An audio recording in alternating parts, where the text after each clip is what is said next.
Hi beautiful mates, you welcome back to my channel today. Now this class is just going to be a quick one, a fast one. We already have something like this already on the channel. Just wanted to show you another image and to also tell you that you can use anything at all to make your kimono pop out. Now please don't forget to like, to share, to subscribe, and please drop a comment. What do you think about this combination? I am loving it. I am feeling the vibes. I don't know about you. Even my daughter is even feeling the vibes. You are. Let's get into the class. Thank you for stopping by. Today we're going to be doing a long version of a kimono gown with a Mama Africa patch in front. Now this is almost similar to what we have on the channel, the one we did with the kimono. Now, but today we are going to be working on a different image. I just thought to show you that we could, other than that image, there's so many things you can do in front of your kimono dress. So it's going to be a fast one. Here is my starting line. This line is my starting line. Now I came down by 2 inches for my shoulder slope. Now from here to here is about 19 inches. So I'm going to still be adding about 2 inches band to this sleeve area to make it up to 21. So here is my neck width. I have 3.5. I wanted to make use of 3. I changed my mind to 3.5. So please disregard this marking here. So it's 3.5 inches. So I took it straight down to my shoulder slope.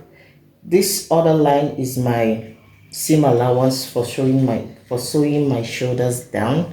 So for my neck depth for the back, I use 2.5 inches for the back, and for the front I use 4 inches. So I'll still be giving a front slit on this front neckline only. So I'll be giving a slit of about 3 inches, and that is it. So for my arm opening, I used about 10.5, and this 10.5, I will be using half inches outside of it for my joining. So I will end up with about 10 inches armhole opening.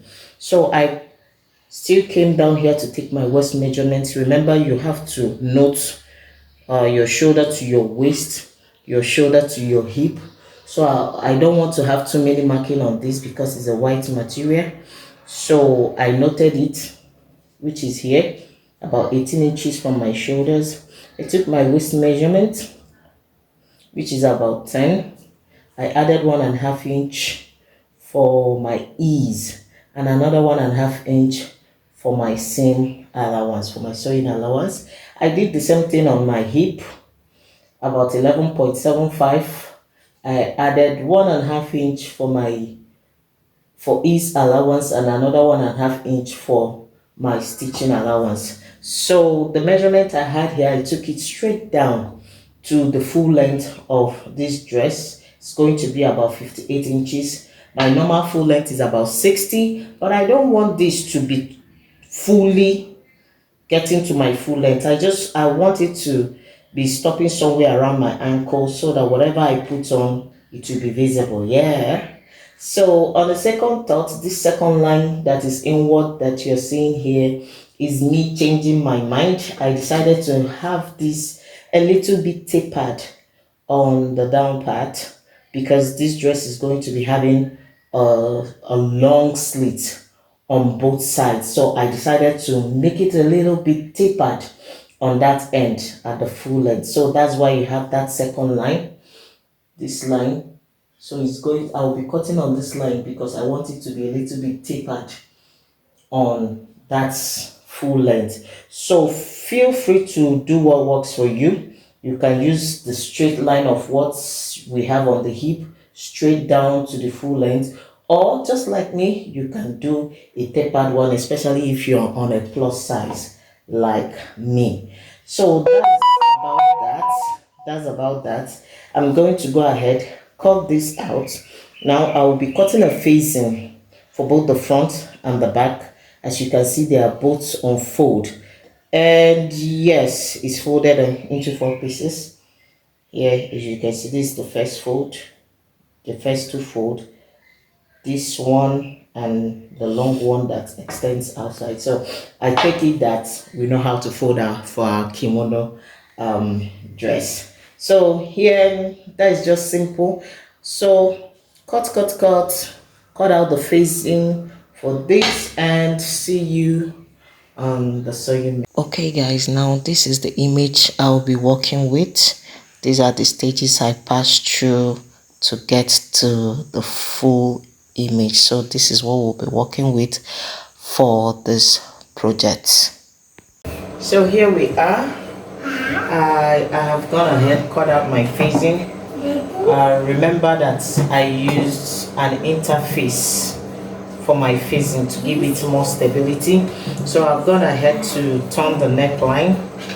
At the edges of the facing, I overlocked it.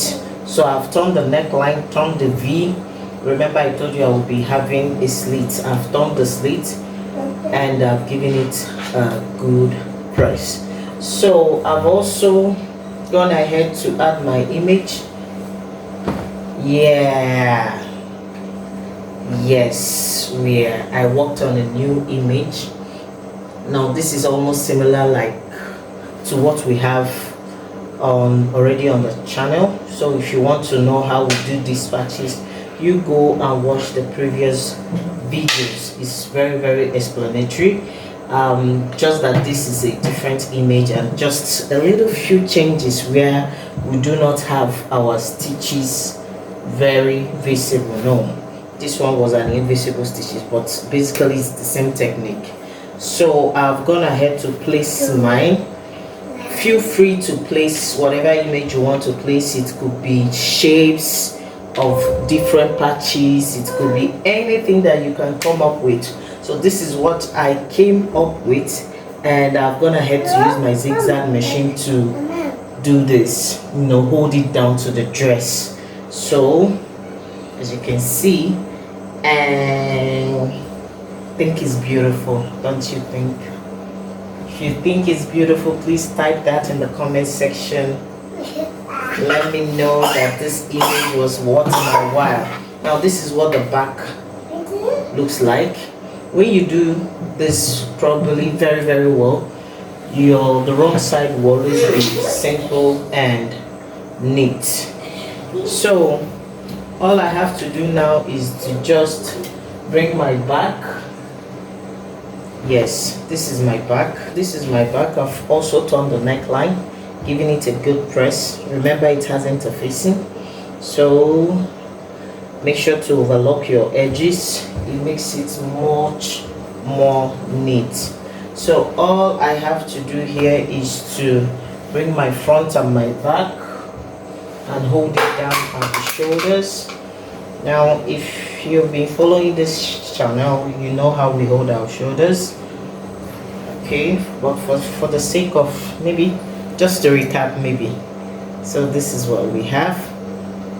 Hold your front and your back at the shoulder tip, then use the back facing and cover and stitch by half an inch, or any amount of allowance you kept. For me, I kept half an inch. So I'm going to sew this straight down, do this for the other side, and when I'm done, I'm going to be adding my band. Let me keep this aside. I'm going to be adding my band. Remember, when we were cutting, I said I will still add about 2 inches band to the sleeves to make it about 21 inches. So here what I did was to measure a long strip, making sure that it will be enough for my sleeve. So I measured a long strip of 5 inches, folded in half an inch. Remember, there is interfacing on this. Yeah, I don't know if you can see. Yes, there is interfacing. You have to give it some form of stability. So I added my interfacing, folded in half an inch, and folded it again into 2, leaving half an inch at this edge, so as to use it as a sewing allowance to hold it. So all I have to do is, when I'm done joining the front and the back, join the front and the back on the shoulder. Yes, neatly joined. So all I have to do is to get my band. This is my band. So as you can see, my band is longer than my sleeve length. You would want to have it more instead of having it less. So all I have to do is open this up, and from the wrong side, this way, from the wrong side, this the joining, from the wrong side I'm going to join this, making sure that this joining flips to the back, you know. So join it this way, sew it this way, that way. Then when I'm done, I'll just turn it and top stitch. I'll turn it this way and top stitch.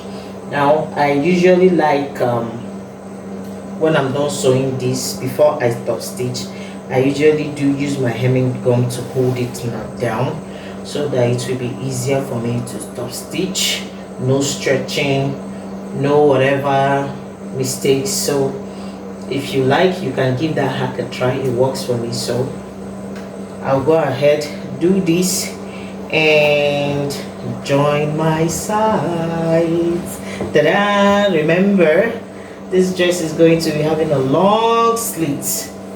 So when I join my sides, I'm going to hem the down part, and I'll show you what it looks like on the mannequin. And ta-da!